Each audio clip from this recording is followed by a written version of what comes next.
So, I'm talking to Margot Roman here, who has something very interesting to say. Can you please tell us your credentials? What do you do? Who are you? I'm a veterinarian. I've been one for 48 years and doing integrative medicine for that amount of time. So acupuncture, herbs, homeopathy, ozone therapy, microbiome work. But we're seeing so much cancer in animals right now. The incidence is now 52% of dogs and 46% of cats are getting cancer. It's 65% of golden retrievers. When I started veterinary school in 1974, the only breed that got cancer was the boxer. And I did a fellowship at Harvard and we found cancer in German shepherds, hemangiosarcomas. Now it's everywhere. It's so crazy and it's so depressing as a veterinarian that we have so many animals getting cancer that most people, if you're out there, you know that friends of yours have lost their animals to cancer. And as holistic vets, we feel it's over-vaccination, it's pesticides, herbicides, poor quality food, the EMFs, all the things that this conference is talking about.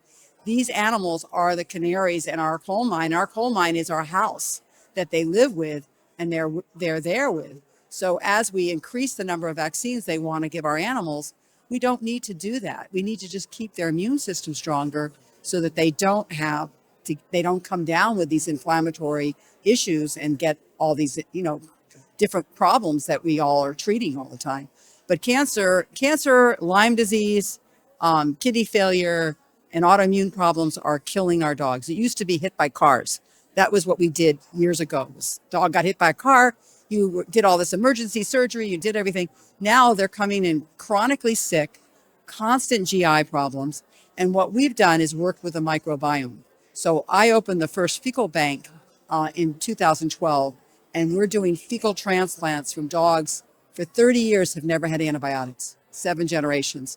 So we're taking this microbiome, giving it to animals and stimulating their immune system to allow them to start to heal. But the cancer rate in animals is so terrible right now. And clients, they're spending $40,000 on chemo and radiation and surgery. Why would you go there? Why can't we stop that from the beginning and bring it, stop the animals from even developing these terrible inflammatory autoimmune problems like cancer? Thank you so much for sharing this with us. I think there's an important link in the whole picture.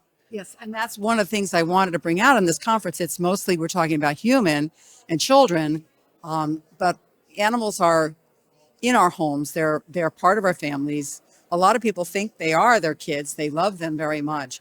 And if they are teaching us something that we should be paying attention to, and this was increasing in 2000, and we were talking about it, and it took 26 years to sort of see this blossoming of cancer. And now with the increased damage to the body from the spike proteins that are happening, how much of that is getting on our animals from us kissing them, loving them, spreading it, doing it, whatever, Why are people vaccinating their animals? Is that a mandate in the States here? Well, I got my license taken away 5 weeks ago for not giving a rabies vaccine to a dog with cancer.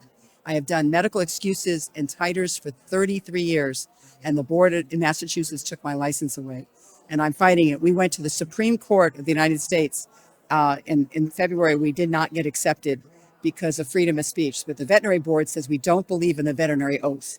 And we have a veterinary oath that says we're supposed to use our scientific skills and knowledge for the benefit of animal and human public health. And they said, we don't believe in it. And what do you do? As a practitioner who cares about their pets, cares about their owners, cares about the interaction of the family, we are not supposed to use our oath. And that to me there's something wrong with our veterinary system that we don't appreciate our oath. Margot Roman, thanks so much for your statements, for sharing this story. It's really important. Yeah, I think it's very important that we seriously look at the animals and that we include them in our understanding of health that's going on in our own family. And as a practitioner, I always ask what the family has. So if the animal has cancer and the parents have cancer and the child has allergies or has GI problems, what is in the home that is causing some of this issue? Is it something that they're exposed to, mold or EMFs or water quality, whether it's high, everything is shared by these animals. So it's important to pay attention to your pets. Perfect. Thank you so much.